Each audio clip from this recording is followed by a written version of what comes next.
All right, so here's a little video for some forearm and bicep and a little bit of elbow pain issues. So I'm actually working with the same client that did a video with a couple weeks ago. And this one didn't quite seem on our first series to alleviate all of the symptoms that she was having. So this client had some issues kind of right here in this brachioradialis muscle. It was really bothering her right here in the forearm. And over the last couple of weeks, it kind of migrated where now she's feeling a little bit higher up more towards that origination point, and also like into her bicep on her left arm. So kind of mirroring the image here, but it was on her left arm and kind of bicep and elbow area. So one thing that we noticed last time that was still kind of an issue is some of her horizontal adduction, which just basically means the actions of bringing your arms from the outside more to the inside. So she could kind of do this prayer push pretty well here and even up a little higher. But when we went low like this action seemed to irritate that forearm and bicep. So we kind of determined that one of these lower pec muscles were a little bit offline.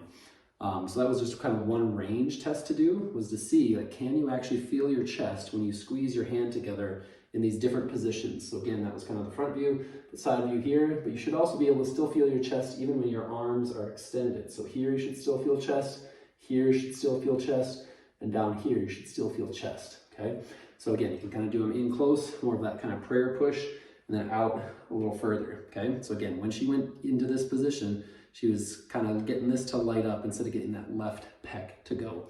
So it's kind of like range of motion test number one, is just trying to see, like, can you feel the chest when you're doing that position, or are you getting more of a forearm or bicep cramp or something when you do that?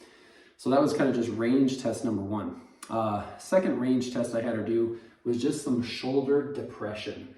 Okay, so this one, most of us know pretty easily how to do a shoulder shrug, but what not too many of us can do is actually shoulder depression. So it's kind of like you're reaching inside your pockets and you're really trying to dig for some change with the very bottom of your pockets. Okay, so on this one, we noticed when she tried to depress her left shoulder, she couldn't even move it really. Okay, versus her right shoulder, she could get to come all the way down like this. Her left shoulder didn't really move at all. Okay, so that was kind of our second range of motion test that she was not able to, that we kind of saw some asymmetries in, okay? The third range of motion was I actually had her lie on her stomach on the floor, so you can kind of imagine me lying on my stomach, and I tried to have her bring her right arm up off of the floor, and she was able to bring it up maybe about, I don't know, 4 inches off the ground, and then when we did her left arm, she wasn't able to move that one up very much at all. It was maybe only like 2 inches compared to her right arm was 4 inches. It's just lying flat on her stomach on the floor, keeping her chest on the floor. She was not able to like move or retract that shoulder blade. So again, that was range of motion test number 3. So those are the 3 tests that a person should be able to do and see symmetry left to right. So here are a bunch of corrective exercises you can do to kind of alleviate some of those. So the first one, kind of addressing that chest squeeze, we went over a few different chest exercises. So one of them is that she actually has a few of these different like pull-up bands.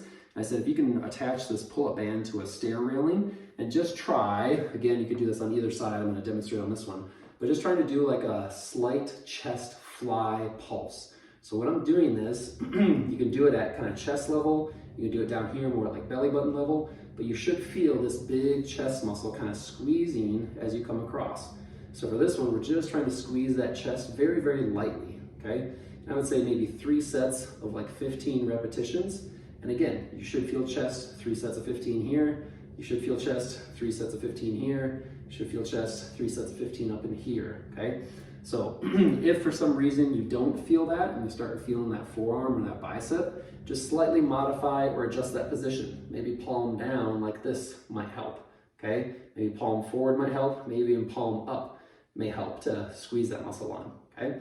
So again, that's kind of exercise number 1, 3 sets of 15. You can do it on both sides just for balance and symmetry. And it may help just to even try the other side and be like, that's what the good side feels like. And then feeling like, ooh, yeah, this one's having a little more difficulty. The other thing we talked about is like right here, because this position was kind of a tough position for her left side, is we could maybe even back that out just a little bit. So if you go here and do that same kind of fly, you may get better chest contraction. So again, play with this range of motion a little bit. Maybe try 3 sets of 15 out here, or even further out, okay? We're just getting that chest to just barely fire. But again, even in that down position, and then also in that up position, Okay, so again, play with that range of motion a little bit so that you make sure that you feel that chest. Okay, so that's exercise number 1. The second one that we talked about was basically using a similar band, but wrapping it around the back of the body, kind of like this, and underneath your armpits, like this. So it kind of creates more of like a chest press position. So I kind of hook this just around my thumbs, just like this, have it wrapped around my shoulders, and in this position, it's kind of like a push-up. But when we did this, she was able to feel some chest on both sides doing this action.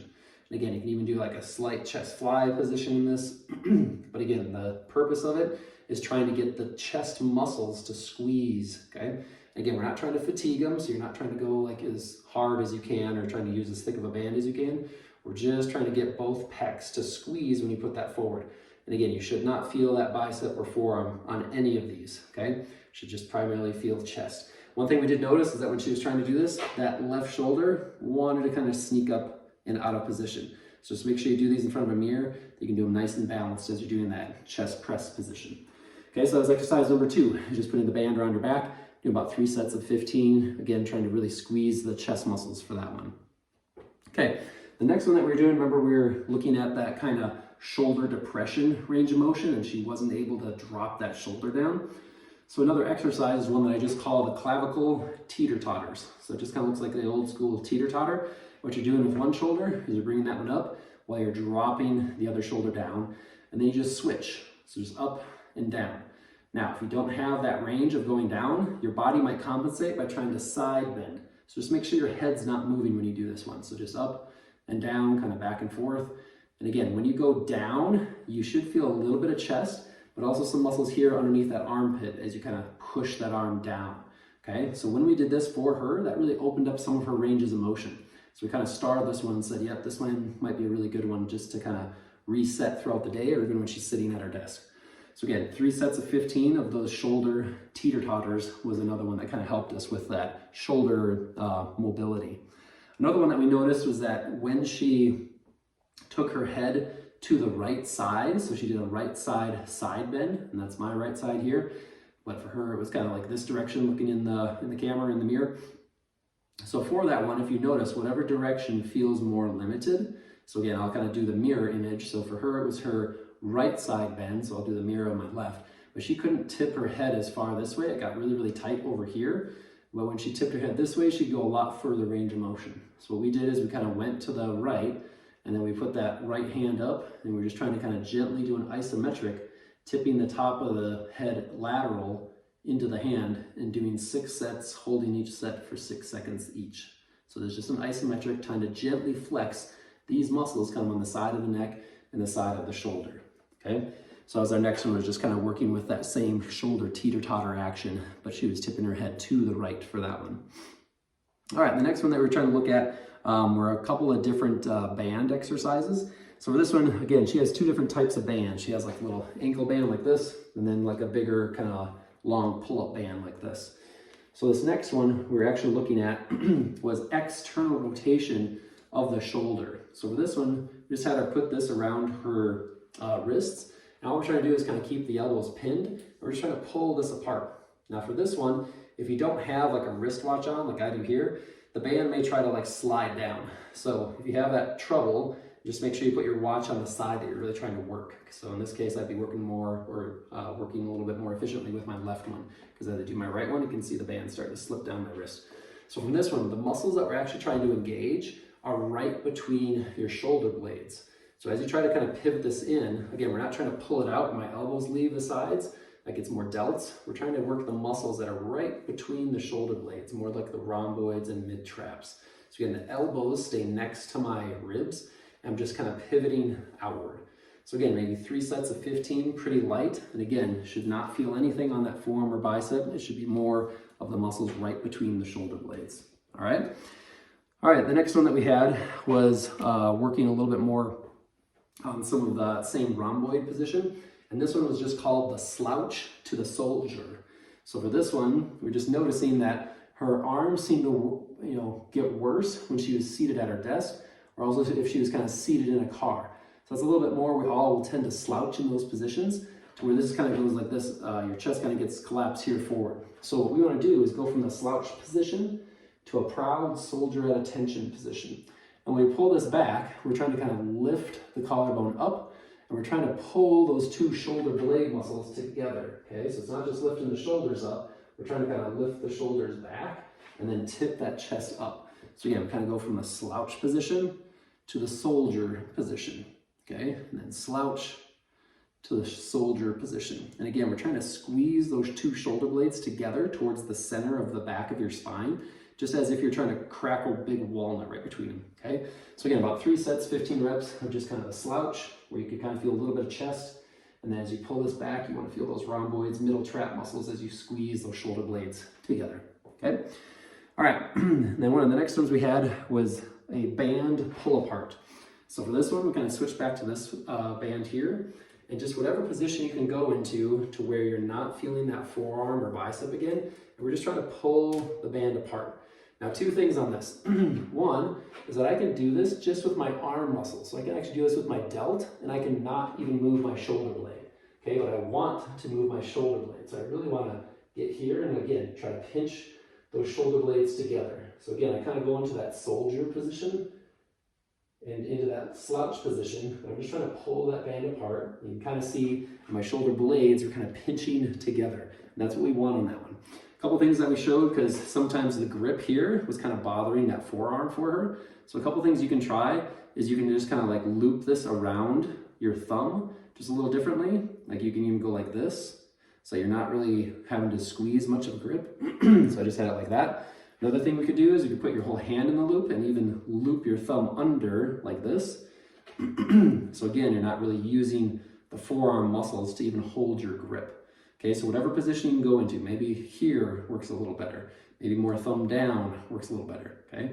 And again, you don't even need this one to go all the way back if you're working just on one arm. So you can just even hold this arm straight or attach it to something like this and even try it here, okay? Just whatever you can do to kind of feel that shoulder blade muscle contract. And again, if I just move my arm like this, I'll fatigue my delt and maybe even my tricep. But I really got to think about pulling that shoulder blade back and in toward my spine.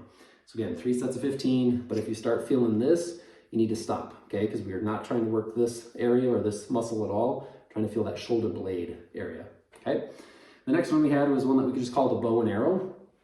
So for this one, kind of hook your band up. You know, again, you can either hook it around a railing or a staircase railing or a doorknob. But for this one, similar to an archer, you're gonna kind of stand sideways. So I'm gonna have my left foot forward, right leg back. And then from here, I'm trying to pull this back kind of across my chest. Now I can cheat and just do this, like with trunk rotation. I can also cheat and just do a bicep curl. But again, we're not trying to work the bicep or this. So one thing we talked about was just basically shrugging back. So it's just like you're kind of setting or notching the arrow into the bow. And we're just kind of just gently pulling that back. You can get a little elbow bend, but again, we're not trying to do this action. You'll fatigue your bicep. Okay, you see that a lot with rowers too. They sit there and they fatigue their shoulder blades. They start doing this and their forearms cramp up. Okay, so we don't want to be riding the horse. We want to make sure that we're pulling that shoulder blade back. So here's another position. Just trying to kind of like do this reverse shrug. And again, you can try it in different positions. So here I'm just able to kind of get that slightly different with my left leg forward versus when both feet are straight ahead. So again, play with the position. We're just trying to still work that rhomboid muscle right between the two shoulder blades. All right, and then one of the last ones that we had was lying on the bench. So this one, she actually has an incline bench at home. And this one, again, is just another way to try and get those shoulder blade muscles to work. So I said, well, if you can incline it just slightly and then lie down on the bench like this, this is kind of similar to our assessment position, okay? So if you remember a few minutes ago, we were talking about having her lie on her stomach and she could barely lift the right arm up, maybe 4 inches, but her left arm was even worse. She could only move that one up about 2 inches. So now this is a little aggressive for her range of motion. So what we're doing is we're going to start down here. And then all you're doing from here is trying to crack that walnut. So again, just even kind of reverse shrugging, pulling those shoulder blades together, doing 3 sets of 15 can work great, okay? If this is working well and you can feel those shoulder blades kind of cinching up together, we can move more into a fly, where again, we're not just moving and flapping the arms, we're really trying to squeeze the shoulder blades together. So kind of think of like that cobra position that they do in yoga, kind of a similar thing. We're not trying to work just the lower back though, we're trying to pull those shoulder blades together with a slight fly But maybe just starting here with that little reverse shrug. So again, those are the main exercises that we came up with and some of the additional ranges of motion. So after you do those exercises, I would go back and test all those same ranges of motion again. I would look at, all right, bringing the arms in here, trying to do that little chest fly, and hopefully you feel a little bit more chest and less on that forearm, okay? Second one that we were looking at for range of motion was that shoulder drop. So again, before we couldn't get that shoulder to move. Hopefully you feel that shoulder is able to now mobilize just a little bit more. Okay, and that third one was again, lying on your stomach on the floor, putting the arms out like this, and hopefully you have a little more mobility. We can get that arm more than just 4 inches off of the floor. Hopefully it goes up just a little bit higher because now you're feeling those rhomboid muscles.